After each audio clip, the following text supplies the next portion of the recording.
All right, so again, what we're going to do in this video is we're just going to look at a couple more things to make your life easier, and then we'll start making some other objects, some simple objects. We might have a third video where we make a couple of other things and just kind of demonstrate all of the tools in practice. So right now I have a cube. If I wanted another cube, I could come up and add and mesh and cube, and now I have two. And that's cool. As long as I'm in object mode, which again is 4 on your keyboard, as long as I'm in object mode, these two cubes will be separate. But if I come into edit mode, when I have one cube selected, it doesn't matter which one, but I have a cube selected, you'll notice in edit mode, because they're separate objects, I can't select the other cube. But in edit mode, if I added another cube, now this cube, because I did it in edit mode, these two cubes are currently linked, and they will always be linked as the same object. Now you can add another object, just like we did for the treasure chest, by selecting all three and going to Object Join, and that will mean all three objects are now linked. But that's just something to know. Sometimes you want the objects to be linked, sometimes you don't. So you just need to know that if you're in object mode, when you create a new object, it will not be linked. But if you're in edit mode, any of the edit modes, when you create another object, it will be completely linked to the object you're currently working in. Next thing I want to talk about is, again, going back to object mode. Well, let's say we actually had made this into something. So we're going to go ahead, I'm going to go ahead and add in some edge loops. And I'm just going to make this into some sort of weird something. I don't know. It doesn't really matter what it is. Shoot. We'll start making that cylinder that we kind of talked about in the last video. Ooh, we'll make this star. We have a star now, and I like it. So I'm going to go with that. Now, this is good, but let's say I wanted another one of those. You could make it again, but everybody knows you're not going to do that. Right, so the easiest thing to do is press Control D, and then you can move it around, but just like we had the problem before, moving stuff around in 3 dimensions is kind of tough. So the easiest thing you can do is Control D, and then press Escape on the keyboard, and that puts everything in line with its other friend, so that they are connected together and also kind of on the same plane of existence. If you try to do it manually or naturally or without that, then you might get close like this. I got pretty close, right? But sometimes, like this one, is not on the same plane. So it's not easy to do. So that sometimes the easiest thing is just to Control D and then press Escape on the keyboard. This is the same thing we do for extrude if we were to use the extrude feature. But when you press Control E, it gives you a little bit of an easier widget to use. Whoops. Get out of here. So if I went to 3 and I did Control E, this widget is pretty easy to use. If I use the actual extrude feature,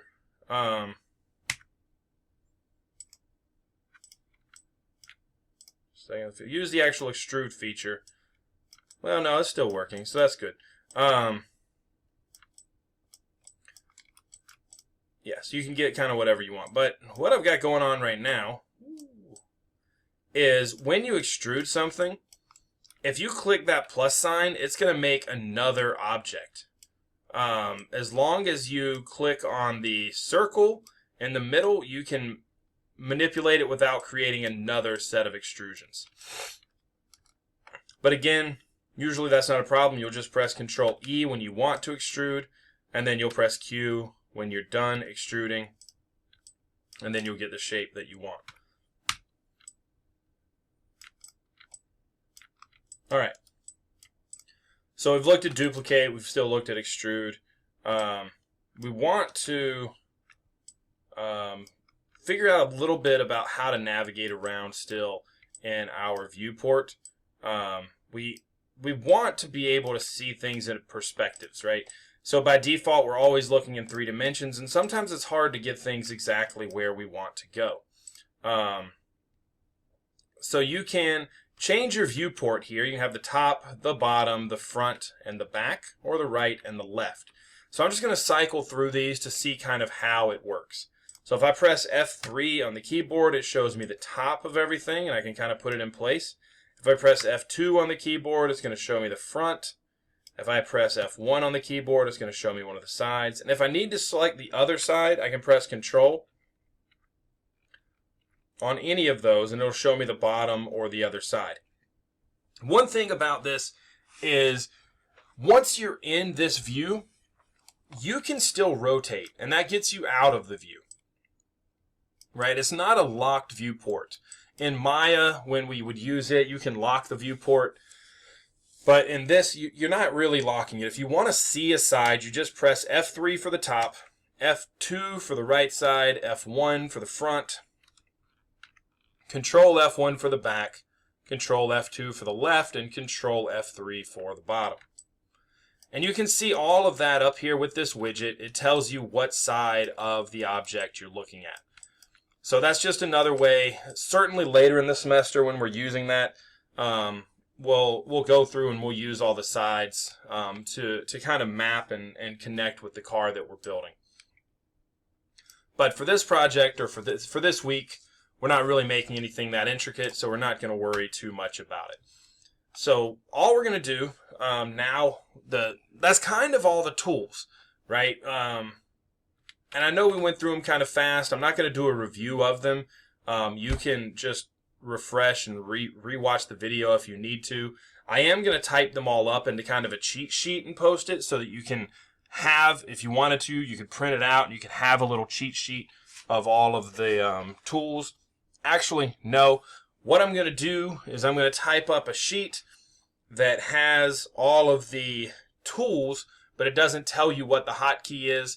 You'll have to watch the video to write the hotkey in yourself, and if you want to print that out, you can. You're not required to. It's not going to be an assignment, but I just think that might be something that's really cool and beneficial to you. And also, if you're using Blender, and instead of being in the industry compatible section, you're in Blender, then your hotkeys are going to be different. So if you know them, then you can fill it in that way. So I'll make that available probably around Tuesday or Wednesday. All right, so what we want to do is we've modeled a treasure chest, really simple. The next project is just going to be to model a bunch of dice. So D&D has 7 dice associated with it. It has a D6, 6-sided dice, a D8, a D10, a D12, and a D20. And then it has a D4. There we go. A D4 and generally a percentile dice or a D100, some other way to stack. It usually works with the D10, but everybody does it a little bit differently. So we're going to model 6 different dice. We're going to model a 6-sided dice, 8-sided dice, a 4-sided dice, a 10-sided dice, and a 12-sided dice, and a 20-sided dice. So that's going to be the assignment. Now I'm going to walk you through really quickly. I'm going to walk you through how to make the 6-sided dice. Add a cube. Boom. You have a 6-sided dice. Welcome to step 1 of the project. But now let's say we want to make a 4-sided dice. So I'm going to go ahead and duplicate this. Again, like I said, I always like to work in starting off with a cube. Right? So how do we turn this 6-sided die into a 4-sided die? So we know that a 4-sided die looks like this. I'll pick it up and put it on the camera for you. It's a triangle on all sides, right? It's basically kind of a triangular pyramid. It's got a triangle on all sides. So there's a bunch of ways to go about making this. What way I'm going to do it is I'm going to go into Edge Selection. I'm going to select these 2 edges and come to Mesh and Merge at Center. I'm going to do the same thing with these 2, Merge at Center. And then I'm going to do the same thing with these 2, Merge at Center. So this is really close to a D4, right? Because we've got all the triangles, but the bottom is a square still. So I'm going to grab these 2 and merge to center. And very quickly, I have created a solid four-sided pyramid, or four-sided die. A die with four sides on it. And I think it's pretty close. It may not be 100% accurate, but I think it's probably pretty close. So there's my D4 and my D6. So I have a six-sided die and a four-sided die. I actually feel like some of this is subjective, right? But I feel like I might need to grab this and just move it over a hair to make it a little bit better. So that was probably wrong. We'll see. We'll leave it like this. So now I have a four-sided die. If we really wanted this to be perfect, then we could come in and delete 3 of the edges, or faces, sorry. And now we have one, what I guess I'll call an equilateral triangle. Hopefully that's what we have. Looks like maybe it's not, but I think it's pretty close. We can check. And then we need this. I think this is going to have to be just a little bit shorter. So I'm going to press F3 to look at it from the top view. And I can see that this edge is 1 full unit across. So I'm going to go back into object mode, and I'm going to rotate this thing to see if this edge is 1 unit across. And it is. And then rotate it again to make sure that this edge is 1 unit across, and it is. So I have a perfect equilateral triangle, or at least near enough for me. So we know that we need 4 sides, so I'm going to duplicate this. 1.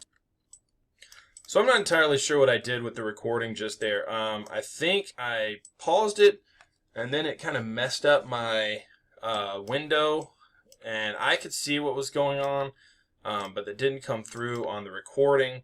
So I'm going to just kind of do that again, I guess. We'll start over. I'm going to add, I'm going to go ahead and add another cube just like we did. Have the cube here. I'm going to delete all the faces except for the bottom face. Oops. Except for the bottom face. And when you're deleting, so you can just select the face and press delete on your keyboard or even backspace, and then it'll bring up and say, do you want to delete the faces? And you can just say yes. So then I'm going to merge these two together. So mesh, merge at center. And I'm just going to kind of eyeball it here to get me what is my, to get my triangle that I want to work with. So I'm going to move it around. Perfect. I think that's probably pretty close. Again, I'll rotate it just to make sure it's close. It's pretty close. It's not perfect, but again, for what we're doing here, I think it'll be good enough. So I'm going to duplicate this and hit escape. Now I have 2. I'm going to rotate this one. Some number, I guess, maybe 40 degrees, 45 degrees, and then rotate it again. And the important element that I'm doing here is I'm going to select both of these. I'm going to join them together. They're already joined together, it looks like. I am going to grab their vertexes, and I'm going to mesh and merge them at the last. Same thing with this one. Mesh, merge, at last. And I'm going to leave this one up here for now. I know that I need it to be kind of in the center, so I'm going to put it as close to the center as I can. And again, I can press F3 to kind of get it exactly in the center of where I want it. So that's the start of my four-sided die. I am out of time for this video, so we will continue in the next video.